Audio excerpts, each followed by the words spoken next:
हरि ओम तत्सत। श्रीमते रामचंद्राय नमः। हर बात का वक्त मुकर्रर है, हर काम का साथ होता है।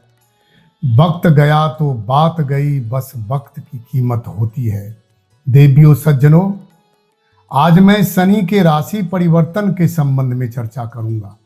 वैसे तो सभी नवग्रह भचक्र में स्थापित नियमों के अनुसार 12 राशियों में क्रमशः भ्रमण करते रहते हैं और 12 राशियों में राशि परिवर्तन होते रहता है और इस राशि परिवर्तन के शुभाशुभ परिणाम अलग अलग जातक पर अलग अलग होता है।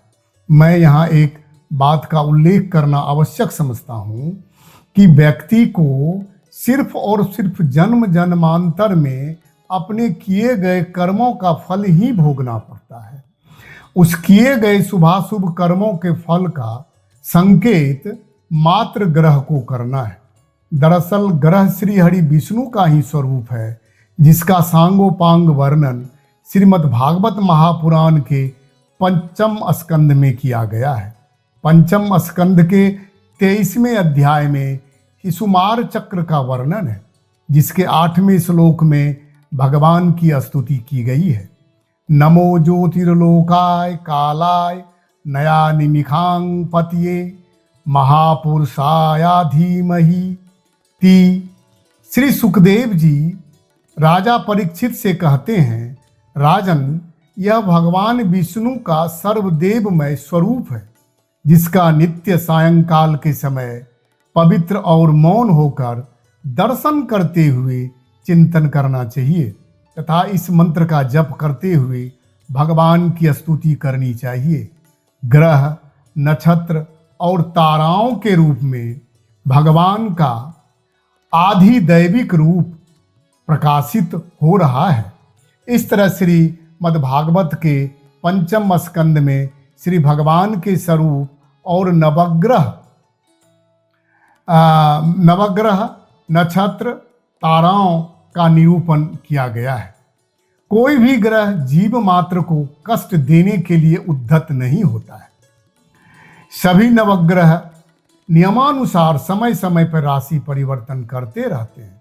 इसी क्रम में 29 मार्च को शनि ग्रह अपने कुंभ राशि से मीन राशि, जो काल पुरुष का 12वां राशि है, उसमें प्रवेश करेंगे, जहां शनिदेव अगले 2.5 वर्षों तक विभिन्न नक्षत्रों में भ्रमण करते हुए जातकों को उसके कर्मानुसार फल देंगे।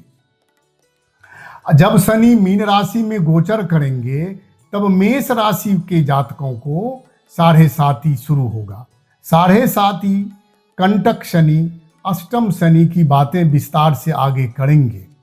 29 मार्च 2025 को 2.5 वर्षों के बाद शनि का राशि परिवर्तन हो रहा है। जिस तरह 12 राशि होता है, उसी तरह 12 लग्न भी होते हैं। सभी लग्नों के लिए मेष अलग अलग भाव में अलग अलग फल देने वाला होता है और जब अलग अलग भाव होगा तो फल भी अलग अलग स्वाभाविक होगा।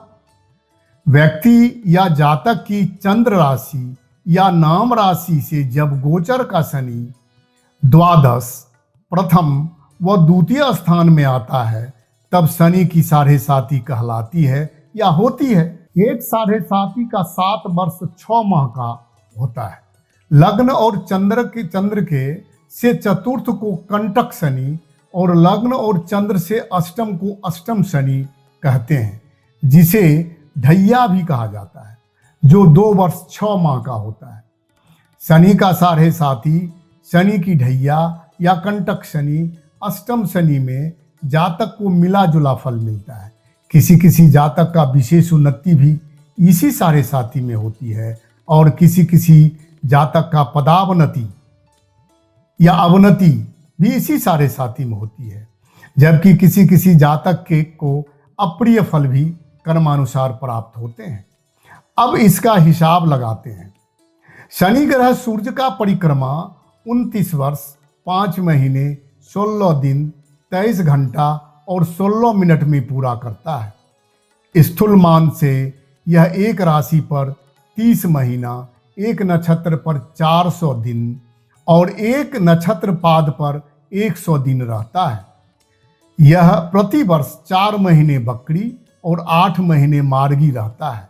सूर्य से 15 अंश पर शनि अस्त हो जाते हैं। अस्त होने के 38 दिन बाद उदय होता है। उदय के 135 दिन बाद शनि मार्गी होते हैं और मार्गी के 105 दिन बाद पश्चिम दिशा में पुनः अस्त हो जाते हैं।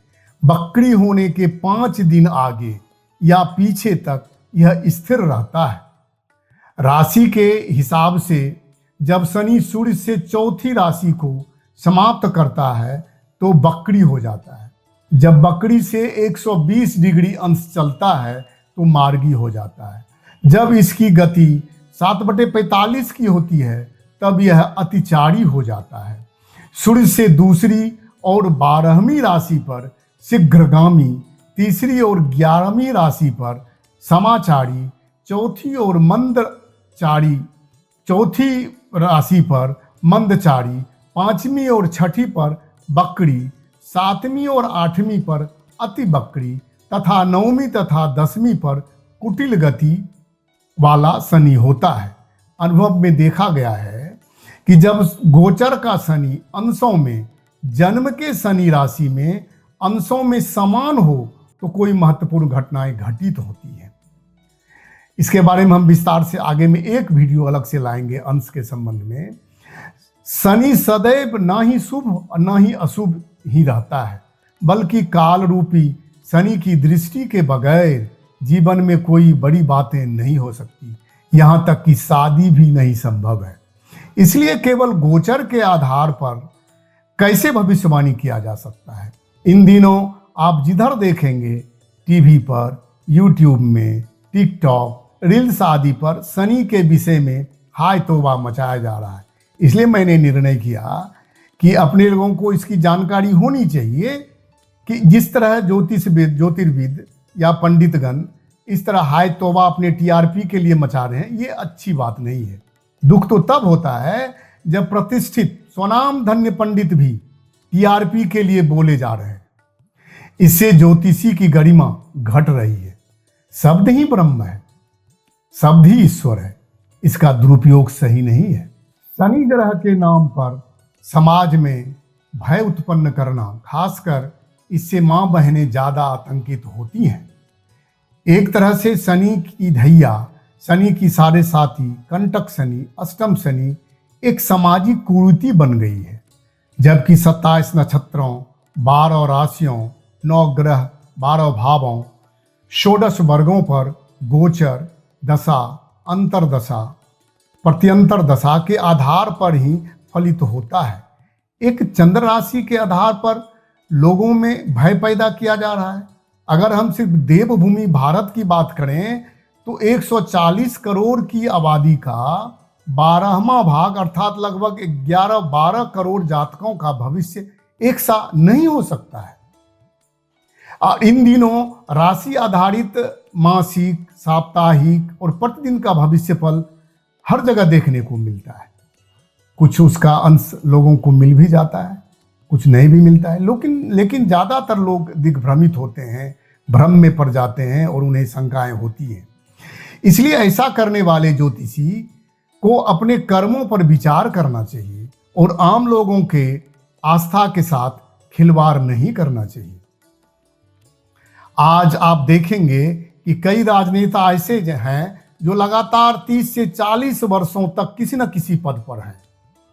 भारतीय प्रशासनिक सेवा, भारतीय पुलिस सेवा, स्थानीय सरकार के पदाधिकारीगण, कर्मचारीगण 35 वर्षों तक अपने पद पर बने रहते हैं। यदि शनि इतना बुरा होता तो ये लोग अनवरत लंबी अवधि तक जनता की सेवा नहीं कर पाते, जबकि इन लोगों पर शनि की ढैया, साढ़े साथी आते होंगे। कर्म के द्वारा भी ग्रहों के कुप्रभाव को कम या ठीक किया जा सकता है। इसलिए घबराने की कोई बात नहीं है। ग्रह आएंगे जाएंगे, हमें उसके फलाफल को भोगने के लिए तैयार रहना चाहिए होगा, और रहते भी हैं। ज्योतिषी या देवज्ञों को चाहिए कि वे जातकों को हर बला का सामना करने के लिए तैयार करें, ना कि उसे हतोत्साहित करे। मैं आपसे आग्रह करना चाहूँगा कि चाहे जिस ग्रह की दशा हो, जिस ग्रह का गोचर हो, शुभ और अशुभ फल तो मिलना ही है। अच्छे और बुरे समय तो आते ही हैं। अगर किसी का बुरा समय है तो उसके तुरंत बाद अच्छा फल आएगा। किसी का बहुत अच्छा समय चल रहा है तो मानिए कि उसके जीवन में कुछ न कुछ गड़बड़ी होने वाली है। इन तमाम बातों को ध्यान में रखते हुए ये यूट्यूब या टीवी पर जो बातें हो रही हैं उससे घबराने की बात नहीं। मैं निकट भविष्य में और जल्दी से जल्दी मैं कोशिश करूंगा 29 मार्च के पहले ये शनि की ढैया के बारे में, कंटक के बारे में, अष्टम शनि के बारे में उदाहरण सहित और प्रमाण सहित आपके सामने प्रस्तुत करूंगा कि शनि अपने कर्मों के अनुसार फल देते हैं। शनि को लोग न्यायाधीश भी कहते हैं और ये भी कहा जाता है कि वो शनि ऐसे न्यायाधीश हैं जो कर्म के अनुसार फल देते हैं। उनमें किसी तरह का इधर उधर की बात नहीं होती है। लेकिन मैं आपको ये भी बताऊंगा कि शनि राशि को प्रसन्न करने के लिए, शनि ग्रह को प्रसन्न करने के लिए, अपने अच्छे समय के लिए कौन से कर्म करने चाहिए और कौन से उपाय करने चाहिए, मैं इसका विस्तार से वर्णन करूंगा। आज इतना ही।